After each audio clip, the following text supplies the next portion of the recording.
issues for making successful mid to late career transitions with a renewed sense of purpose and fulfillment for the next phase of your career and life, regardless of your age.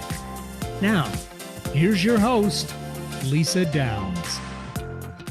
Welcome to Reigniting You, where we talk all things career transition for those age 40 plus. I'm Lisa Downs, Seattle-based career and retirement transition coach. Glad to be here with you today, and our producer, Eric. Hey, Eric, happy St. Patty's Day. Hey, same to you. Yeah. Do you have any Irish heritage? A little bit. I think maybe about an eighth or so up through my paternal grandmother's branch of the tree. How about you? I think, being American, we pretty much like 80% of the country has some Irish heritage somewhere in their family tree. I think I'm about 60%. So. Oh, wow. Yeah. You've got a lot. Cool. I do, and I'm proud of it, Yeah, and you enjoy go. going to Ireland whenever I get the chance. Excellent. I've never been. It's on my list, though. It's one of the places I do want to see someday. So Beautiful be awesome place. to get there. Very reminiscent of where we live, though. So Cool. Nice. Well, we have a wonderful guest today, Randy Wooden. He's here to talk with us about job search for older workers. Randy's the director of the Professional Center by Goodwill of Northwest North Carolina. And I'll introduce him right after this first break.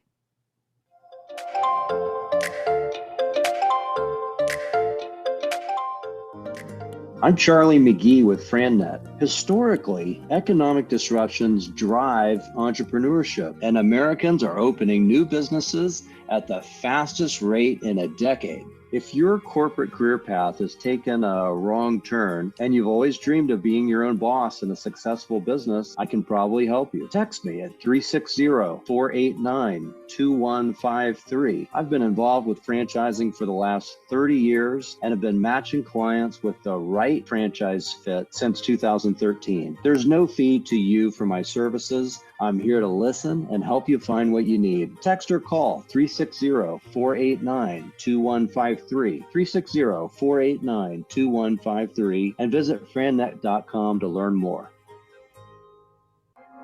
Hi, I'm Lisa Downs, career and retirement transition coach and host of Reigniting You on KKNW. I guide age 40-plus professionals to gain clarity, a renewed sense of purpose, and a career transition plan within 90 days so you can lead a fulfilling life regardless of your age. No longer does change have to mean riding off into the proverbial sunset. Let's talk about what your next phase of life can look like. Visit yournewaspect.com or call me at 425-216-3015. That's 425-216-3015. New Aspect Coaching. Fresh perspectives for your career. Talk radio with a purpose. Alternative Talk 1150. Welcome back to Reigniting You, the show that focuses on all aspects of making mid to late career transitions. Thank you to our sponsor, Charlie McGee of FranNet, your franchise expert. I'm excited to introduce today's guest, Randy Wooden. Randy launched the Professional Center by Goodwill of Northwest North Carolina, the first program of its type for any Goodwill in 2012. His experiences in career coaching, executive recruiting, business ownership, as a hiring manager, and as a job seeker have afforded him the opportunity to view the hiring process from all angles.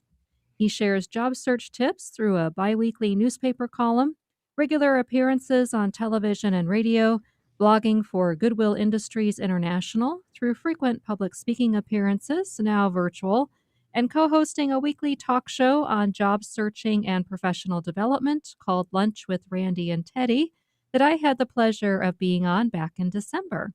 Hey, Randy, welcome to the show. Happy to have you here.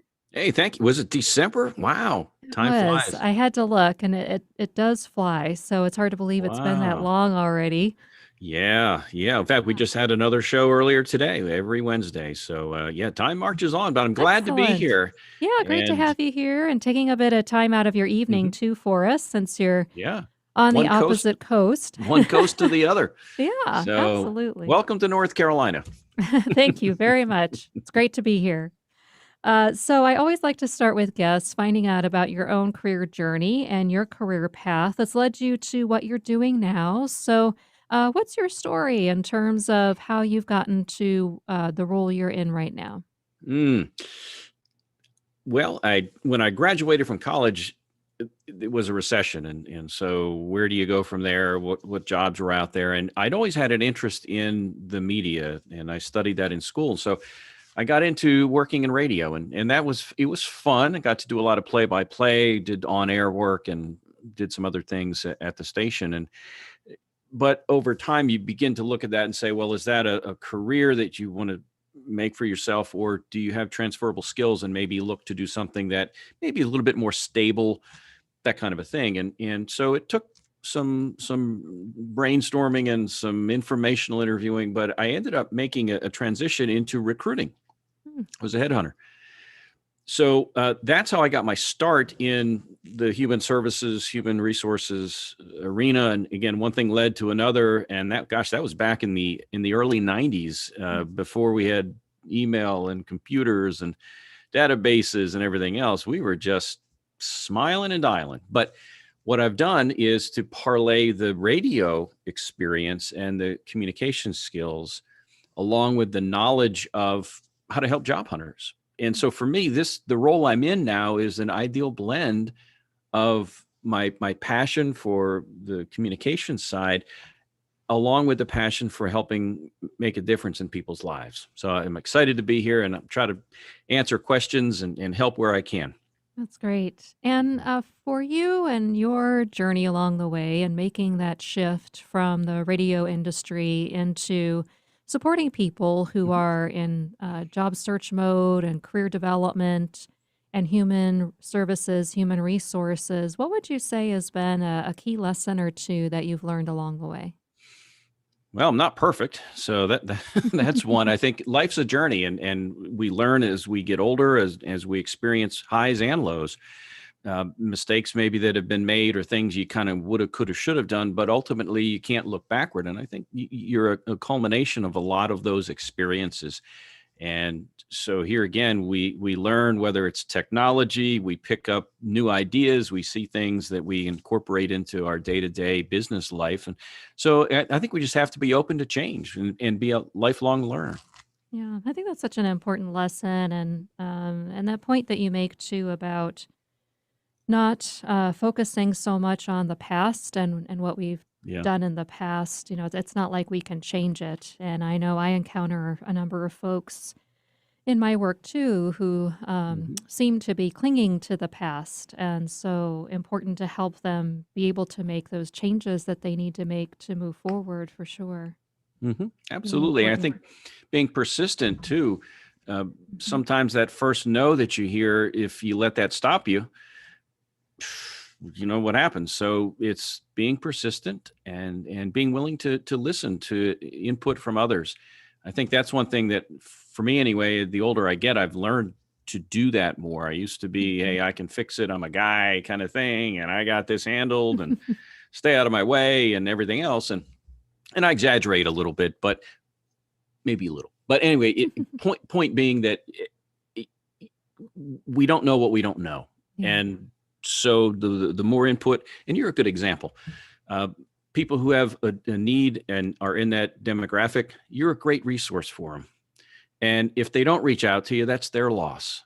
Mhm. So we need to take advantage of the resources that are out there to help us, whether it's on the job search or just learning other technology and how to be a better person.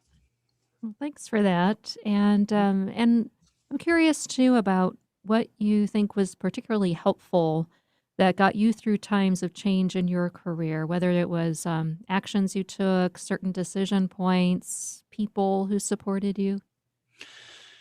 Whew, yeah, I think there's the faith aspect, and whether you talk the religion side of it, but you also have faith in yourself and your abilities. And while I think we're human and we have self-doubt and apprehension at times, uh, my Clifton Strengths, number one strength in Clifton Strengths is positivity. Mm. So I'm the guy that's the glass is half full, and I try to use that as a motivator, not just for me personally, knowing that, hey, you know what, things may stink right now, things aren't going the way I want it to go, but stay with it. And I think I can also impact others because they can see that positivity and they know that there is a light at the end of the tunnel. Now, how far off that light is, we don't know yet because they're in a job hunt, but we'll get there. Yeah, that's an important point as well. And just, going into things with that mindset of, any situation is temporary.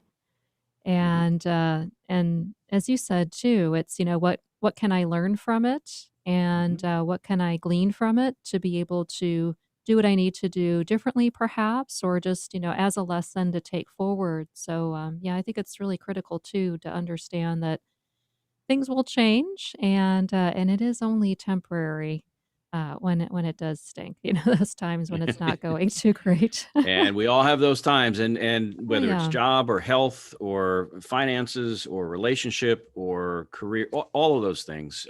Again, life's a journey, and it doesn't always go as we'd like it to in our time. But I think if we keep that positive attitude, I think that can help get us through some of those tough times. Yeah, for sure. Well, thanks so much for that, Randy, and sharing just about your career story and your lessons learned and what's been helpful for you. Sure. And it's already time for our next break. So when we come back, Randy and I will talk more about job search issues specific to older workers.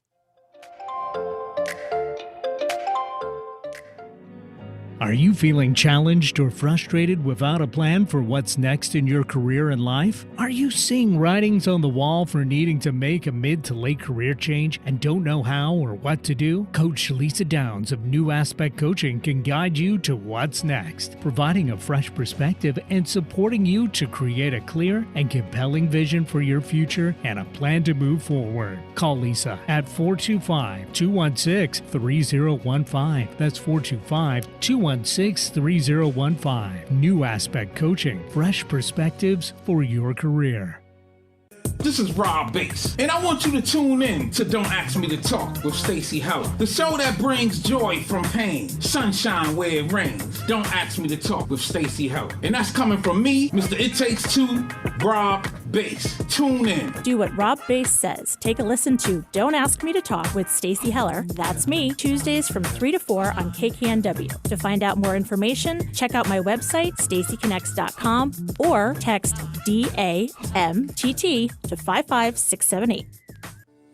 What's your story? Have you ever sat with that question and looked to your heart for the answer? It's time to explore the real you. Tune in Thursdays from 4 p.m. to 5 p.m. for the brand new show, Story You, with Coach Debbie. Debbie and her guests have a mission to inspire and coach you to find your voice. If you need direction, Story You with Coach Debbie is for you. If you want to be an author, Story You with Coach Debbie is for you. Tune in Thursdays at 4 p.m. and be inspired. I'm Nathan Mumm, and I'm the host of Tech Time Radio. Tech Time Radio is officially on KKNW from Saturdays from 4 to 5 p.m. You can listen to our show live. We are excited to also then rebroadcast our episodes on Thursday morning from 6 to 7 a.m. The hosts cover top tech stories with a funny spin. That's good. So, Hooked on Phonics worked for you, didn't it? It did, just a little bit. Grab your weekly technology without having to geek out. Yeah, I can imagine. We talk technology for the everyday common person. Have a career transition related question or want to share your best or worst job story? Call 360-436-6496. That's 360-436-6496. Just leave a voicemail and we'll answer your question or share your story on a future show. Stay tuned for more Reigniting You with Lisa Downs.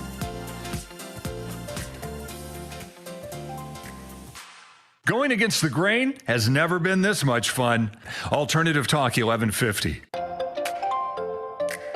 Welcome back to Reigniting You, the show that discusses timely issues and topics about career transitions for Gen Xers and Boomers. I'm your host, Lisa Downs. We're here with Randy Wooden, director of the Professional Center by Goodwill of Northwest North Carolina. Randy, let's go ahead and jump back into our conversation. For many folks over age 40, there's a real concern about ageism when looking for work. What are some of the scenarios or example situations you hear about or see where ageism could be a factor for job seekers? Yeah, and it's one of those things that you sense that's going on. Can you prove that that's what's going on? Those are two different things. But Mhm. part of that, I think, anecdotally, what I hear from clients, everything from my resume fits the job like a glove, but apparently there are too many years of experience on the resume. And so I'm not getting called for an interview. That's one. I think another one too, and you don't see any gray hair on me. But if I had hair, it would be very gray, and the wrinkles and everything. And so that's the other one. As you show up, you could essentially do the job with your eyes closed. You feel like you're a great fit.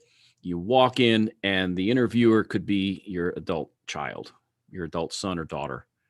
And you're thinking, man, I don't have a shot. Now, is that necessarily true? Maybe, maybe not.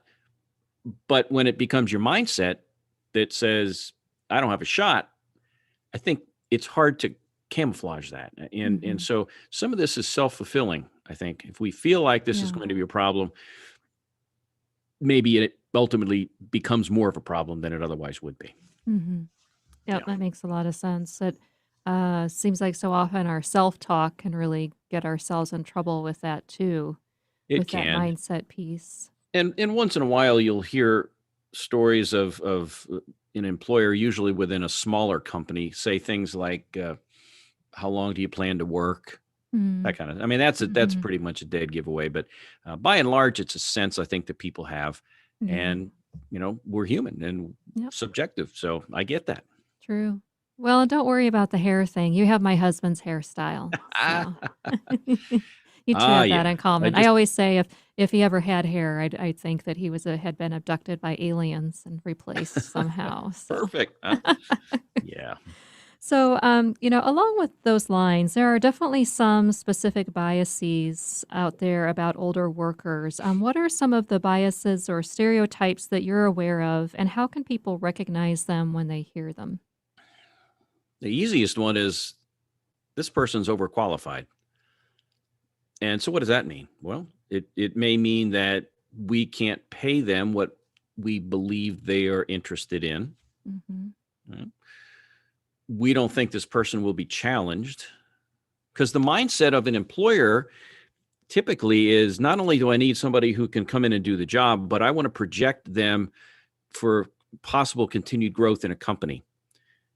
And if they're vastly overqualified, I just don't know that I can keep them there dollar-wise nor challenge-wise. And so everybody has a story. Every job hunter has a story. And if I am open to taking a position that, at least on paper, looks like a step back or lateral at best, I better have a decent story as to why that makes sense for me. And everything from my kids are grown, that whole thing, those are all factors I think that can come into play. And say, really, in response is, I can come in and hit the ground running. Yeah. And while on paper you may see that I'm overqualified, I can do this job and I want to do this job. And I understand that. So I'm excited about the opportunity.